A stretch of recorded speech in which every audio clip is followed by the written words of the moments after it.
Hello दोस्तों, स्वागत है आपके अपने यूट्यूब चैनल इन्फॉर्म राज पे। दोस्तों, आज की इस वीडियो में हम रीजनिंग के इंपॉर्टेंट टॉपिक देखेंगे जो कि Delhi University BEd entrance exam में पूछे जाते हैं।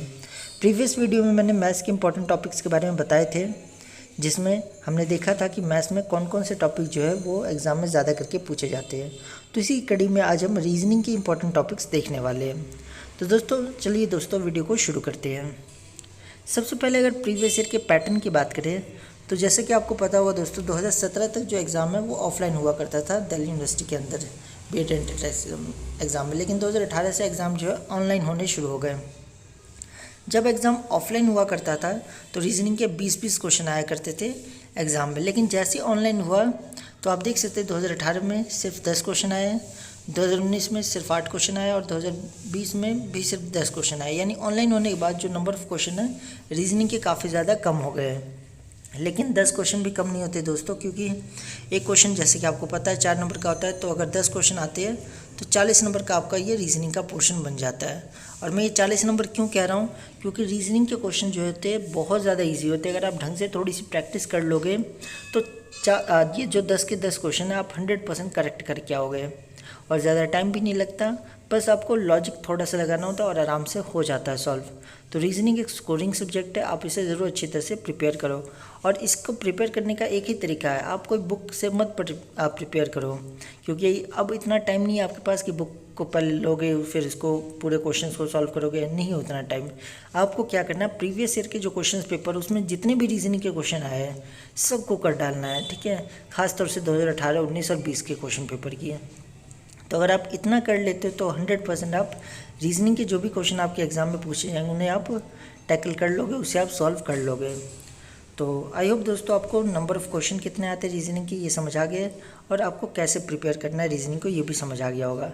अगर करंट ईयर की बात करें 2021 में, तो इस साल भी रीजनिंग के जो क्वेश्चन आने की उम्मीद है 8 से 10 क्वेश्चन आएंगे, हार्डली, इससे ज़्यादा नहीं पूछे जाएंगे। तो रीजनिंग को अच्छी तरह से प्रिपेयर करिए, आपको अच्छा खासा मार्क्स दे के जा सकता है रीजनिंग। अब हम इंपॉर्टेंट टॉपिक्स के बारे में बात कर लेते हैं। दोस्तों, अगर रीजनिंग के अंदर इंपॉर्टेंट टॉपिक्स की बात करें तो सबसे ज़्यादा जो इंपॉर्टेंट टॉपिक है वो पज़ल। पज़ल आपके एग्ज़ाम में 100% पूछा जाता है। इसमें एक स्टेटमेंट दे दी जाती है, एक पैराग्राफ दे दिया जाता है पज़ल्ड वे में, और इसे आपको रीड करके जो उसके ऊपर बेस्ड क्वेश्चन होते हैं वो उसके आंसर देने पड़ते हैं। मोस्टली ये जो है 4-5 आपको क्वेश्चन मिल ही जाएंगे इसके ऊपर। 2018 की बात करें तो 7 क्वेश्चन आए थे, 10 में से 7 क्वेश्चन सिर्फ पज़ल के थे। तो आप देख सकते हैं कितना ज़्यादा इंपॉर्टेंट रोल प्ले करता है पज़ल। जिन बच्चों को नहीं पता उन्हें मैं एक बार बता दूं, पज़ल में क्या होता है, आपको एक स्टेटमेंट दे देगा, जैसे एग्जांपल के तौर पे ABCD ऐसे करके 5-6 बंदों का नाम दे देगा और कहेगा कि ये जैसे फ्लोर पे रहते हैं, कि ये फ्लोर फर्स्ट पे रहता है, सेकंड थर्ड ऐसे ना फ्लोर्स पे रहते हैं, लेकिन आपको बताएगा नहीं कौन किस फ्लोर पे रहता है, बस इतना बता दिया जाएगा कि ये एक बिल्डिंग में रहते हैं। उसके बाद आपको इसके और ज़्यादा इन्फॉर्मेशन दे देगा, जैसे कि A जो है हिंदी पढ़ता है, B जो है इंग्लिश पढ़ता है, इस टाइप से इन्फॉर्मेशन दे देगा। और ये भी अरेंज्ड फॉर्म में नहीं होगा, अनअरेंज्ड फॉर्म में होगा। फिर आपसे पूछेगा कि बताओ कौन हिंदी पढ़ता है, कौन फ्लैट नंबर 4 पे रहता है, इस टाइप से क्वेश्चंस होते हैं। तो आई होप दोस्तों आपको पज़ल समझ आ रहा होगा क्या होता है। बाकी आप जो क्लासेस चल रही है हमारी Delhi University BEd entrance preparation की, उसकी वीडियो देखिए, उसमें भी मैंने पज़ल के क्वेश्चन सॉल्व करवा रखे हैं।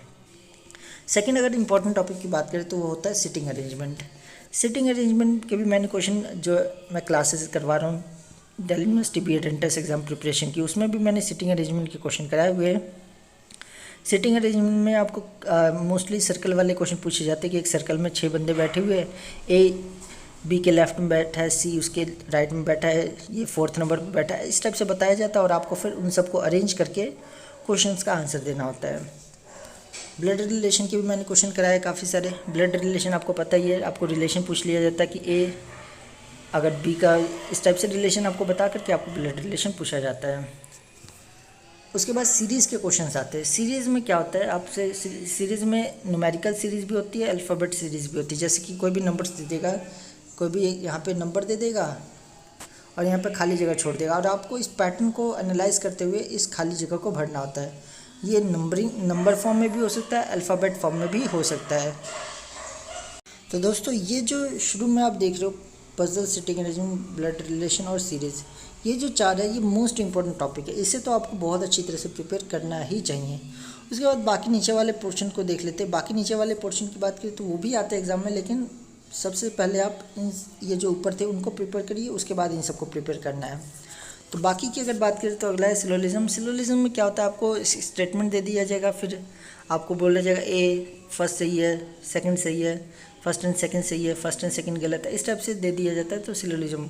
कोडिंग डिकोडिंग मतलब कुछ भी कोड में आपको दे दिया जाएगा, जैसे अगर आप जैसे पेन को एक जो पेन उसे एक कोड में मान लो मैन लिखा जाता है, एग्जाम्पल के तौर पर मैं बता रहा हूँ।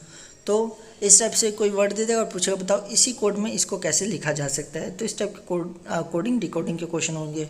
डायरेक्शन के क्वेश्चन होते हैं। डायरेक्शन में क्या होता है आपको बता दिया जाएगा, ए जो है नॉर्थ में 10 किलोमीटर चलता है, फिर वो राइट हो जाता है। इस टाइप से क्वेश्चन आते हैं डायरेक्शन के।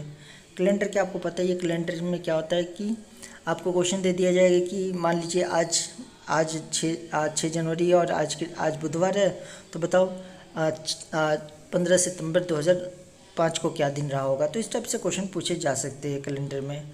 ऑड वन आउट भी बहुत इजी होता है। आपको 4 ऑप्शन दे दिया जाएगा, उसमें 3 तो सिमिलर होंगे लेकिन एक अलग होगा। तो ऑड वन आउट के क्वेश्चन पूछे जाते हैं। रैंकिंग के क्वेश्चन पूछे जाते हैं। रैंकिंग भी इंपॉर्टेंट है। रैंकिंग में क्या होता है, आपको एक बता दिया जाएगा कि एक सीरीज़ है, एक मान लो एक पंक्ति है, एक रो है जिसमें 20 बच्चे बैठे हुए हैं, ए 4th नंबर पे है, फिर ऐसे बता दिया जाएगा बी जो है इसके राइट में 10th नंबर पे है। तो ऐसे आपको बता करके रैंकिंग सबकी डिसाइड करनी थी कौन कौन से प्लेस पर बैठा हुआ है। और एनालॉजी में क्या होता है, एनालॉजी में आपको कुछ इस टाइप के क्वेश्चंस होते हैं। जैसे मान लीजिए आपको दे देगा कि जो डॉक्टर है वो रहता है हॉस्पिटल में, फिर आपको ऐसे करके पूछेगा कि टीचर जो है डैश। तो इसे आपस में एनालॉजी मतलब कनेक्ट करके आपको बताना होता है कि कौन सा कहा। जैसे डॉक्टर हॉस्पिटल में रहता है तो टीचर कहाँ रहता है, स्कूल में, तो इसका स्कूल हो जाएगा आंसर।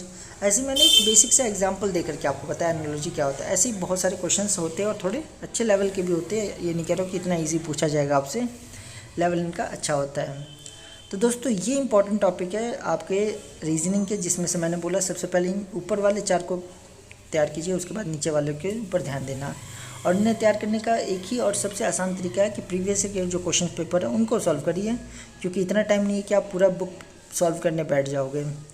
तो आई होप दोस्तों आपको समझ आ गया होगा कि Delhi University BEd entrance exam में रीजनिंग के कौन कौन से क्वेश्चन कौन कौन से टॉपिक्स पूछे जाते हैं। तो दोस्तों अगर आपको वीडियो अच्छी लगी हो तो लाइक कर दीजिए और अपने दोस्तों के साथ शेयर कर दीजिए। और ऐसी इन्फॉर्मेटिव वीडियो के लिए आप हमारे चैनल को सब्सक्राइब कर सकते हो। थैंक यू दोस्तों।